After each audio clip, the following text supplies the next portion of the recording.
Hello दोस्तों, एक book channel में आप सबका स्वागत है। आज हम शाला प्रबंधन समिति के गठन की पूरी प्रक्रिया को विस्तार से समझेंगे। एसएमसी गठन किस प्रकार से होने वाला है। चलिए फिर आदेश को पढ़ना स्टार्ट करते हैं। निःशुल्क और अनिवार्य बाल शिक्षा का अधिकार अधिनियम 2009 दिनांक 1 अप्रैल 2010 से लागू है। इस अधिनियम के अंतर्गत राज्य सरकार द्वारा निःशुल्क और अनिवार्य बाल शिक्षा का अधिकार नियम 2011 बनाए गए हैं। इन नियमों के तहत पूर्व में संबंधित शालाओं में 2 वर्षीय कार्यकाल हेतु शाला प्रबंधन समितियों का गठन किया गया था।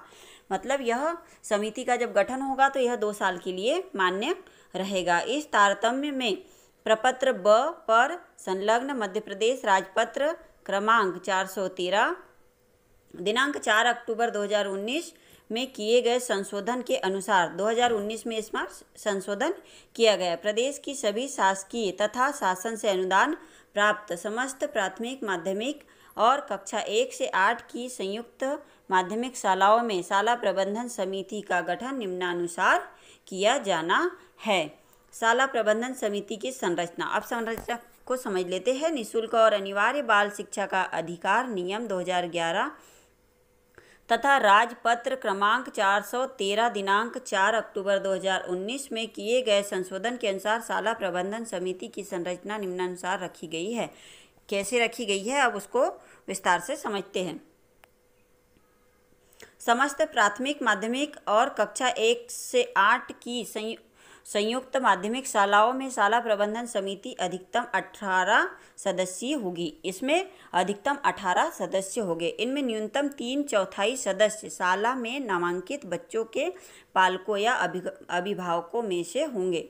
इनमें से 3/4 सदस्य जो होंगे वो शाला में जो नामांकित बच्चे हैं जिनका नाम दर्ज है उनके पालक अभिभावक होंगे। इन सदस्यों में वंचित समूह और कमजोर वर्ग के बच्चों के पालकों या अभिभावकों का प्रतिनिधित्व कुल नामांकन में उनके प्रतिशत के अनुपात में होगा। प्रतिशत के अनुपात में उनका जो वंचित वर्ग है और कमजोर वर्ग समूह के जो बच्चे के पालक है उनका इसमें चयन किया जाएगा।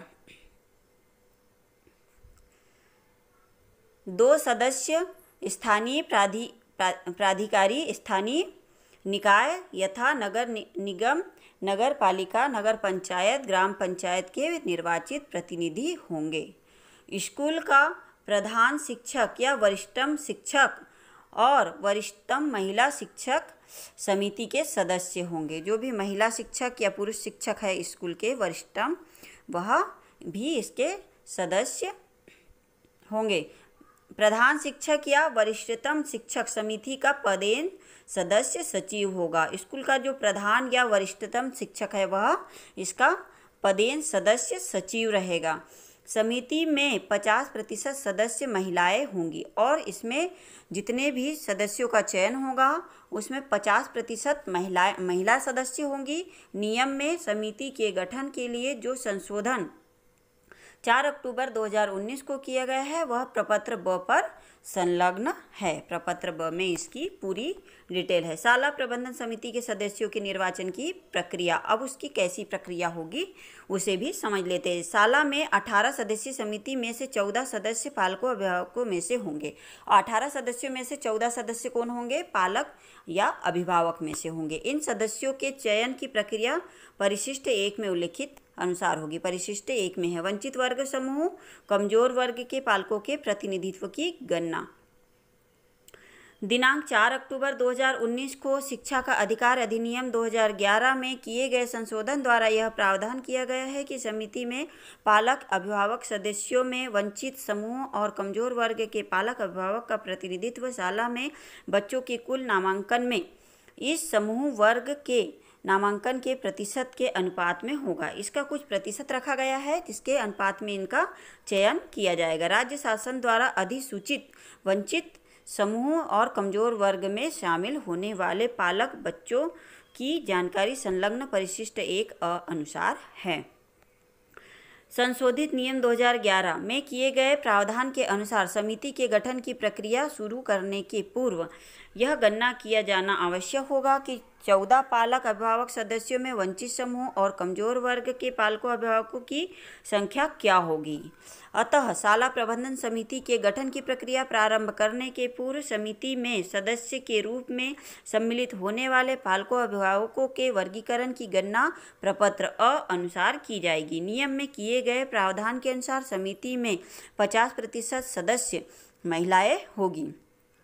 अतः सदस्यों की संख्या की गणना के बाद इसमें पुरुष और महिलाओं की संख्या की गणना की जाएगी। अतः शाला के प्रधान अध्यापक या प्रभारी प्रधान अध्यापक जो समिति के सदस्य सचिव है वह यह गणना उपरोक्त प्रावधान अनुसार करेंगे।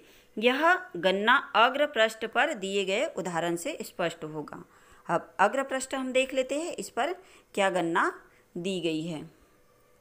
यदि शाला में बच्चों के नामांकन की कुल संख्या 100 है, यदि 100 बच्चे वहाँ पर दर्ज है, इनमें वंचित समूह की संख्या कितनी है 40, कमजोर वर्ग के बच्चों की संख्या है 20 और अन्य वर्ग के बच्चों की संख्या कितनी है 40, तो इसका अर्थ यह हुआ कि शाला में समूह वर्ग अनुसार बच्चों की अनुपात अग्र पृष्ठानुसार होगा। अब इसमें वंचित समूह, अब अगर 100 बच्चे हैं और 100 में से 40 अब इनको प्रतिशत में बांट दिया गया तो वंचित वर्ग समूह के बच्चे के पालक कितने प्रतिशत आएंगे 40%, कमजोर वर्ग के 20% और अन्य वर्ग के आएंगे 40%। इस प्रकार नियम में किए गए प्रावधान के अनुसार समिति में 14 पालक अभिभावक सदस्यों में उक्त समूह वर्ग का प्रतिशत भी बच्चों के नामांकन के अनुपात में होगा। अतः इस प्रकार 14 पालक अभिभावक सदस्यों उक्त समूह वर्ग की संख्या निम्नानुसार होगी। वंचित समूह 6, वंचित समूह से कितने पालक अभिभावक होंगे 6, कमजोर वर्ग से 3 और अन्य वर्ग से 5, तो टोटल कितने हो गए 6, 3, 9 और 5, 14, टोटल 14 सदस्य। उपरोक्त संख्याओं की गणना करते समय 0.5 से अधिक की संख्या को पूर्णांक माना गया है। चूँकि सर्वप्रथम वंचित समूह की गणना की गई है अतः यह पूर्णांक इस समूह की गणना में शामिल किया गया है। कुल सदस्यों की संख्या 14 निर्धारित है, अतः अन्य वर्ग के सदस्यों की संख्या की गणना के समय पूर्णांक के मान को विचार में नहीं लिया गया है। नियम में किए गए प्रावधान के अनुसार समिति में 50% सदस्य महिला होगी, अतः सदस्यों की संख्या में पुरुषों और महिलाओं की संख्या निम्नानुसार होगी। अब इसका विवरण पूरा तालिका के अनुसार समझते हैं। इसमें दिया गया है आदेश में कि वर्ग कौन सा होगा, यहाँ पर वंचित वर्ग समूह, इसमें पालक होंगे पुरुष पालक होंगे 3, महिला पालक होगी 3 और टोटल कितने हो जाएंगे 6। वंचित वर्ग समूह से 6 हो जाएंगे, 3 महिला और 3 पुरुष। कमजोर वर्ग से 1 पालक पुरुष और 1 महिला पालक, ये 2 महिला पालक होगी तो ये टोटल कितने हो गए 3 हो गए। अब अन्य वर्ग से 3 पुरुष और 2 महिला पालक, टोटल कितने हो गए 5 हो गए। अब कुल टोटल कितने हो गए, पालक हो जाएंगे 7, पुरुष और पालक महिला 7 और टोटल हो जाएंगे महिला पुरुष मिलाकर 14 सदस्य, मतलब 7 महिलाएं होंगी और 7 पुरुष। समिति में पुरुषों और महिलाओं की संख्या की गणना के लिए पूर्णांक का प्रयोग उपरोक्त अनुसार किया गया है। इस प्रकार समिति में पालक अभिभावक सदस्यों की कुल संख्या कितनी होगी 14 में वंचित समूह, कमजोर वर्ग और अन्य वर्ग के पालकों अभिभावकों का वर्गीकरण किए जाने के बाद सदस्यों की कुल संख्या 14 में वंचित वर्ग समूह, अन्य वर्ग पालकों अभिभावकों का वर्गीकरण किए जाने के बाद सदस्य सचिव द्वारा उपरोक्त वर्गीकरण जानकारी शाला के नोटिस बोर्ड पर प्रदर्शित की जाएगी। जब इन सबका वर्गीकरण हो जाएगा तब यह नोटिस बोर्ड पर प्रदर्शित की जाएगी। यह गणना 31 अगस्त 2021 की स्थिति में बच्चों के नामांकन को ध्यान में रखते हुए की जाए। पुरुष एवं महिला पालक अभिभावक सदस्यों का निर्वाचन। अब पुरुष एवं महिला पालक अभिभावकों का चयन कैसे होगा, इस पर चर्चा कर। संशोधित नियम में किए गए प्रावधान के अनुसार सदस्य सचिव द्वारा परिशिष्ट 2 में दिए गए प्रारूप अनुसार समिति में महिला एवं पुरुष सदस्यों एवं अध्यक्ष उपाध्यक्ष के निर्वाचन के लिए शाला में नामांकित बच्चों के सभी माता पिता अभिभावकों को सूचित किया जाएगा। इस प्रकार आयोजित बैठक में समिति में 14 सदस्यों में से सर्वप्रथम 7 महिला सदस्यों के निर्वाचन की प्रक्रिया प्रारंभ हुई। सबसे पहले महिलाओं का चयन किया जाएगा, 7 महिलाओं का चयन किया जाएगा।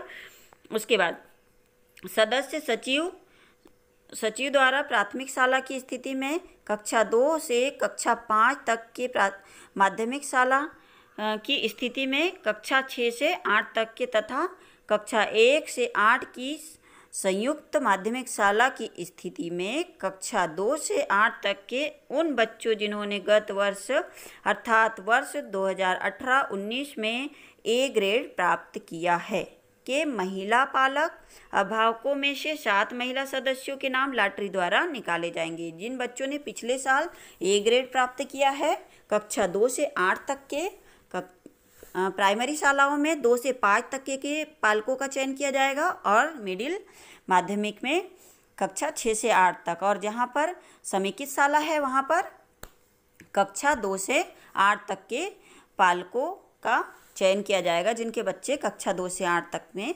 पढ़ते हैं और जिनने पिछले साल ए ग्रेड प्राप्त किया है, उनका लॉटरी के माध्यम से उनके नाम का चयन किया जाएगा। महिला सदस्यों का निर्वाचन वंचित समूह, कमजोर वर्ग और अन्य वर्ग की संख्या के अनुसार होगा। अतः सर्वप्रथम ए ग्रेड प्राप्त वंचित वर्ग समूह की महिला पालक अभिभावकों का नाम लॉटरी द्वारा निकाले जाएंगे। इसके बाद ए ग्रेड प्राप्त कमजोर वर्ग के नाम निकाले जाएंगे। अब इसके बाद बच्चों की महिला पालक अभिभावकों के नाम लॉटरी द्वारा निकाले जाएंगे। तत्पश्चात ए ग्रेड प्राप्त अन्य बच्चों की भी महिला पालक के नाम लॉटरी द्वारा निकाले जाएंगे। महिला सदस्यों का निर्वाचन हो जाने के बाद अब महिला पालकों का निर्वाचन हो जाएगा, 7 महिलाओं का चयन हो जाएगा। इस प्रक्रिया के अनुसार सब 7 पालक अभिभावकों का भी निर्वाचन किया जाएगा, यही प्रक्रिया अपनाई जाएगी। लेकिन जिन बच्चों के महिला पालक अभिभावकों का निर्वाचन हो चुका है उनके पुरुष पालक अभिभावकों का नाम पर विचार नहीं किया जाएगा। भाई परिवार में से किसी एक ही सदस्य का वहाँ चयन किया जाएगा। अगर महिला पालक अगर एक का चयन हो गया है तो उसके परिवार से पुरुष पालक का चयन नहीं किया जाएगा। यदि ए ग्रेड बच्चों की संख्या किसी समूह वर्ग के निर्धारित पालक अभिभावक सदस्य संख्या से कम है, यदि सदस्य संख्या से कम है तो उस स्थिति में ए ग्रेड से 1 ग्रेड नीचे के बच्चों के पालकों को नाम विचार किया जाएगा। अब ए ग्रेड वाले बच्चे यदि कम है, सदस्य पूर्ति नहीं हो रही है, तो उससे ए ग्रेड से 1 ग्रेड नीचे वाले बच्चों के पालकों पर के नाम का विचार किया जाएगा। शाला प्रबंधन समिति के सदस्यों के निर्वाचन की प्रक्रिया पूरी होने के बाद संलग्न परिशिष्ट 3 के अनुसार समिति के निर्वाचित सदस्यों को लिखित में निर्वाचन की सूचना दी जाएगी। अब उनका निर्वाचन हो जाने के बाद में उन्हें लिखित में सूचना दी जाएगी।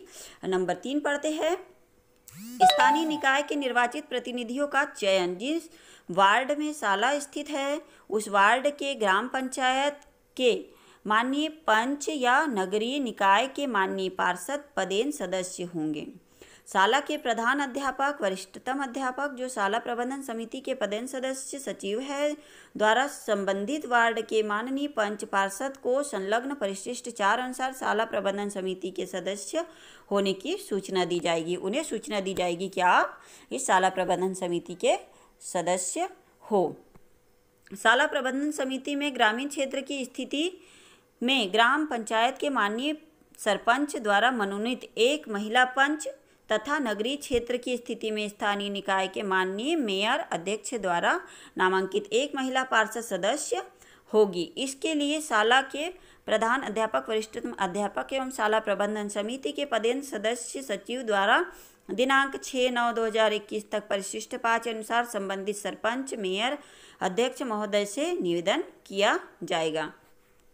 स्थानीय निकाय के महापौर, अध्यक्ष, सरपंच से संलग्न परिशिष्ट 5A अनुसार पार्षद पंच के नामांकन की सूचना प्राप्त की जाए। यथासंभव प्रयास किए जाए कि यह नामांकन मनोनय 9/9/2021 तक शाला को प्राप्त हो जाए। जिस स्थानीय निकायों में वर्तमान में निर्वाचित जनप्रतिनिधियों के पद रिक्त है, उन स्थानों की शालाओं में बिंदु 3 से संबंधित कार्यवाही उक्त पदों की विधि सम्मत पूर्ति उपरांत की जाएगी। शिक्षक अन्य सदस्यों का चयन। अब शिक्षक व अन्य सदस्यों का चयन कैसे होगा, ये क्रमांक 4 हम समझते हैं। समिति में शाला के प्रधान अध्यापक या वरिष्ठतम शिक्षक सदस्य सचिव होंगे। शाला की वरिष्ठतम महिला शिक्षक सदस्य होंगी। जो वरिष्ठतम शिक्षक होंगे प्रधान, वह क्या होंगे, सचिव। शाला की वरिष्ठतम महिला शिक्षक सदस्य होगी। अतः शाला के प्रधान अध्यापक, वरिष्ठतम अध्यापक एवं शाला प्रबंधन समिति के पदेन सदस्य सचिव द्वारा शाला की वरिष्ठतम महिला शिक्षिका को संलग्न परिशिष्ट 6 द्वारा तत्संबंध में सूचित किया जाएगा। यदि किसी शाला में महिला शिक्षक की पदस्थापना नहीं है तो उक्त स्थान रिक्त रहेगा और महिला शिक्षक की पदस्थापना होने पर यह पद भरा जाएगा। निर्वाचन की प्रक्रिया को जवाबदारी के साथ पूर्ण कराने हेतु पर्यवेक्षकों की नियुक्ति भी की जाएगी। वहाँ पर पर्यवेक्षक आएंगे जो इसका पूरा सावधानी के साथ यह प्रक्रिया पूर्ण करवाएंगे। किसी दूसरी शाला के शिक्षक, जन शिक्षक, विकासखंड अकादमिक समन्वयक, विकासखंड शोध केंद्र समन्वयक, विकासखंड शिक्षा अधिकारी, व्याख्याता, डाइट व्याख्याता, प्रगत शैक्षणिक संस्थान, शासकीय शिक्षा महाविद्यालय अथवा आवश्यकतानुसार अन्य विभागों के अधिकारी कर्मचारी को पर्यवेक्षक के रूप में नियुक्त किया जा सकता है, जो उस शाला में उपस्थित रहेंगे निर्वाचन प्रक्रिया के दौरान। अब नंबर 5 पढ़ते हैं, अध्यक्ष का निर्वाचन। अध्यक्ष का निर्वाचन कैसे होगा। निःशुल्क और अनिवार्य बाल शिक्षा अधिकार अधिनियम 2011 एवं संशोधन नियम 2014 में की गई व्यवस्था के अनुसार शाला प्रबंधन समिति का एक अध्यक्ष होगा। अध्यक्ष का चयन निम्नानुसार होगा। शाला के प्रधान अध्यापक, वरिष्ठतम अध्यापक को शाला प्रबंधन समिति के पदेन सचिव है अध्यक्ष के निर्वाचन की अधिकारी होंगे।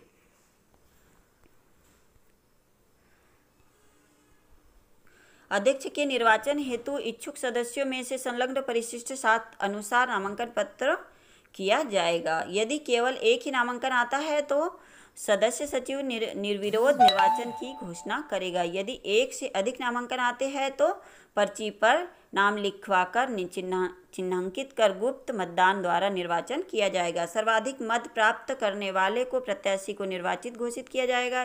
अध्यक्ष निर्वाचन घोषणा की सूचना संलग्न परिशिष्ट 8 अनुसार की जाएगी। इसकी एक प्रति निर्वाचित घोषित अध्यक्ष को दी जाएगी और एक प्रति शाला के रिकॉर्ड में रखी जाएगी। निर्वाचन की प्रक्रिया का कार्य विवरण सदस्य सचिव द्वारा लिखा जाएगा और रिकॉर्ड के रूप में स्कूल में रखा जाएगा। उपाध्यक्ष का चुनाव। अब उपाध्यक्ष का चुनाव भी देख लेते हैं अपन। संशोधित नियम